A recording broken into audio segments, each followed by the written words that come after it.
ये बता रहा था कि अलंकार को कैसे लिखेंगे, इसकी परिभाषा क्या है। ठीक, तो ये कह सकते हैं कि हम जब शब्द और अर्थ के, ठीक है ना, यहां पे लिख रहे हैं, हम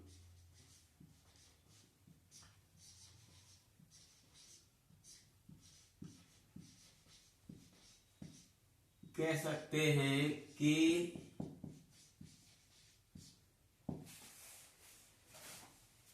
शब्द और अर्थ के विशेष प्रयोग से, शब्द और अर्थ के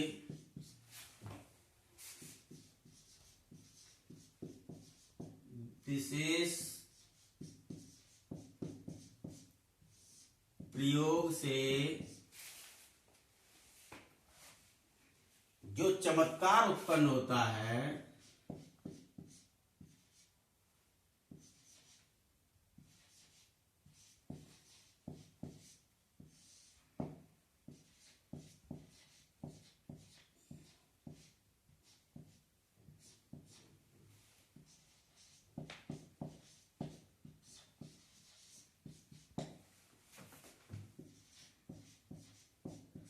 उसे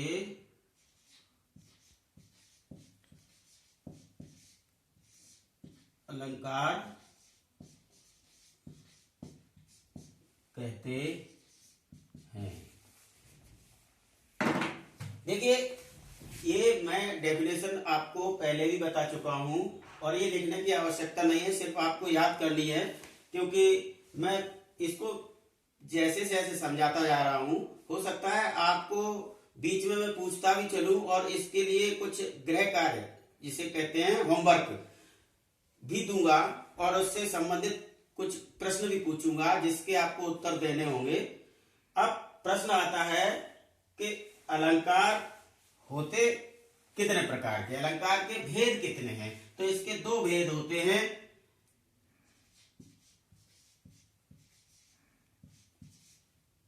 ये भी मैं बता चुका हूं, अलंकार के दो भेद होते हैं।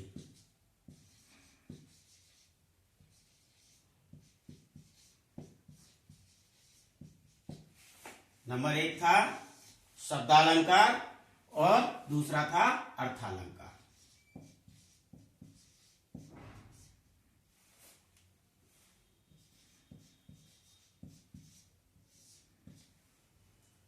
और दूसरा था अर्थालंकार।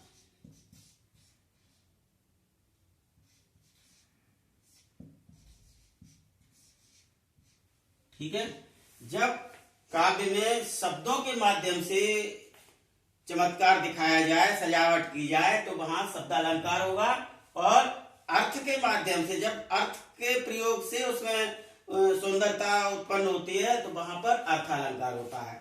अब आपको मालूम था कि तीन अलंकार जो थे, शब्दालंकार में तीन अलंकार हैं और इसी तरह से अर्थालंकार में भी है। तो शब्दालंकार में है अनुप्रास, यमक और श्लेष। इसमें कौन कौन से हैं? नंबर 1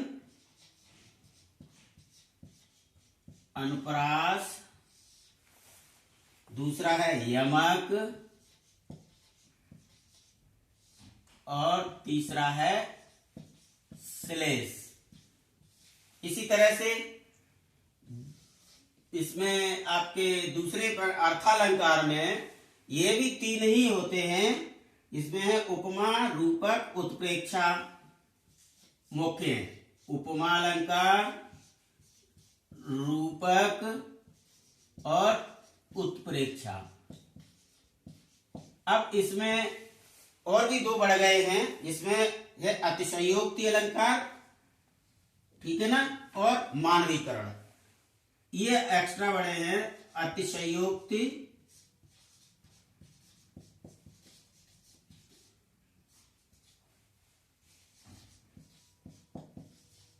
अलंकार और मानवीकरण।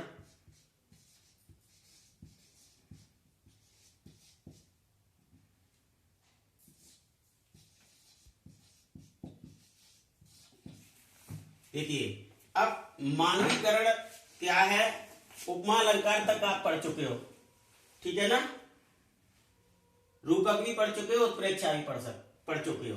अब आपका आता है अतिशयोक्ति। जब किसी शब्द काव्य में बढ़ चढ़ करके बात कही जाती हो, जिसकी कल्पना भी न की गई हो, तो ऐसी स्थिति में होता है अतिशयोक्ति अलंकार। इसका एक छोटा सा उदाहरण देके बताता हूं कि हनुमान की पूंछ में लगन न पाई आग, और लंका सारी जर गई, गए निशाचर भाग। अब देखिए, इसमें क्या बताया गया है कि हनुमान जी, यहाँ कितना बढ़ा चढ़ा करके बात कही हुई है कि हनुमान की पूंछ में।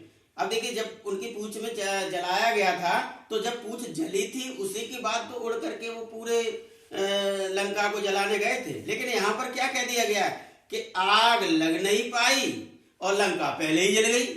इसका मतलब क्या हुआ कि यहाँ पर अतिशयोक्ति अलंकार है। आज इसी के बारे में बता रहा हूं, और मैं इसके बाद आपको इसका होमवर्क भी दूंगा, और इसको करने के लिए इसका जो मैंने वो डिटेल्स भी लिख के दिया है, मैं आपको अभी सेंड करूंगा, उसको देख करके लिखेंगे। अगर इसके बाद कोई आपको समझ में नहीं आता है तो एक क्वेश्चन करकस करके मेरे से पूछ सकते हैं कि इसके बारे में क्या है। अब देखिए, अतिशयोक्ति अलंकार का एक एग्जाम्पल तो मैंने दे दिया, दूसरा एग्जाम्पल भी सुनिएगा। इसमें दूसरे एग्जाम्पल में दिया गया है, जब कृष्ण भगवान सुदामा जी के पैर छू रहे थे, पैर धो रहे थे, तो उनकी स्थिति क्या हो गई थी, इतने विचलित हो गए थे उनके पैरों को देख करके। उनके जो पैरों में कांटे चुभे हुए थे, कांटों का जाल बुन गया था, और उसको धोते हुए वो बहुत भावुक हो गए थे। और भगवान कृष्ण इतने रोए थे कि उन्हें पता ही नहीं चला कि भगवान ने सुदामा जी के पैर कब धो दिए। इसमें 4 पंक्तियां दी गई हैं, 2 पंक्तियां ही सुनिएगा कि पानी पर रात को हाथ छुओ नहीं, पानी पर रात को हाथ छुओ नहीं, नैनन के जल सो पग धोए, देखी सुदामा की दीन दशा, करुणा करके करुणा निधि रोए। अब इसमें देखिए मेन पंक्ति आती है कि पानी परात को हाथ छुओ नहीं, नैनन के जल सो पग धोए, कि भगवान कृष्ण के इतने आंसू निकले, इतने आंसुओं की धार निकली कि जो परात में पानी रखा हुआ था उसको छुआ तक नहीं, और उन आंसुओं से ही उनके पैर धुल गए। इसका मतलब क्या है, आंखों में क्या कहना चाहिए, आधुनिक भाषा में कहें तो क्या नल की टोटी लगी हुई थी, जो इतना पानी चला कि सारे पैर धुल गए। इसलिए हम कहते हैं कि यहाँ पर क्या कहा गया है कि यहाँ पर अतिशयोक्ति अलंकार, इसमें इतनी बात चढ़ा दी गई है कि अतिशयोक्ति सी होने लगी है। मालूम ही नहीं पड़ता कि कितनी बड़ा चढ़ा करके लोग तारीफ करते तो 2 4 5 6 7 8 2-4 शब्द जोड़ करके और इतनी तारीफ कर देते, लगता है कि इतना हो नहीं सकता। तो यहाँ पर ऐसी स्थिति में अतिशयोक्ति अलंकार होता है। अब देखिए, ये नहीं कहते, वहां बात भी आ जाती है कि भगवान कृष्ण ने, ये तो बात सही है कि उनके पैर धुल गए और उनको पता ही नहीं चला उन्होंने कब पानी परात से छुआ, कब उनके पैर धो दिए, ये नहीं है। इतने वो भावुक हो गए थे। जब व्यक्ति भावुक हो जाए या एकाग्रचित्त होकर के कार्य करे, तो आने वाले जो 2-4 बाधाएं आमने सामने को, उसे पता नहीं चलता कौन क्या कह रहा है क्या नहीं कह रहा। तो इसके बारे में जब आप देख रहे हैं कि उन्होंने इतने वो भावुक हो गए, उन्हें पता ही नहीं चला कि कब हमने इस पानी परात का पानी जो लिया और सुदामा जी के पैरों को धो दिया। तो यहाँ पर आंसू तो निकलते रहे, आंसू भी ऐसे निकले कि उन्हें पता ही नहीं चला कि आंसू कैसे गिरे, कितने गिरे, और वो यहाँ तक कि पानी तो उन्होंने जरूर छुआ परात से, लेकिन वो उन्होंने उनके जब पैर धो दिए तो उन्हें पता ही नहीं चला कि हमने कब इनके पैर धो दिए, हम वो तो इतने भावुक हो गए थे। ऐसी स्थिति में यहाँ पर अतिशयोक्ति अलंकार होता। तो बच्चों, आज मैं आपको अतिशयोक्ति अलंकार के बारे में बता रहा हूँ, और थोड़ी देर में आपको मैं सेंड करूंगा इसकी डेफिनेशन, एग्जाम्पल। फिर थोड़ी देर बाद आप मुझसे पूछिएगा कि आपको कहां पर समझ में नहीं आया, क्या हुआ। इससे पहले आपको मैंने अनुप्रास, यमक, श्लेष, उपमा, रूपक, उत्प्रेक्षा ये सारा करा दिया है। अतिशयोक्ति अलंकार जो आपको कराऊंगा उसे आप देखिएगा। और अगर आपको बीच के ये अनुप्रास है, यमक है, श्लेष है, उपमा है, रूपक है, इनकी अगर डेफिनेशन से इनकी कोई वो नहीं समझ पाए हो या एक आध एग्जाम्पल नहीं दे पाए हो तो ऐसे भी आप मुझसे पूछ लीजिएगा। मैं अभी आपको थोड़ी देर में जब ये मैंने जो आपको बताया है इसका अध्ययन कीजिए, समझिए, उसके बाद मैं आपको भेजता हूं, इसको भी लिखिए, फिर आप मुझसे प्रश्न कीजिएगा। Thank you.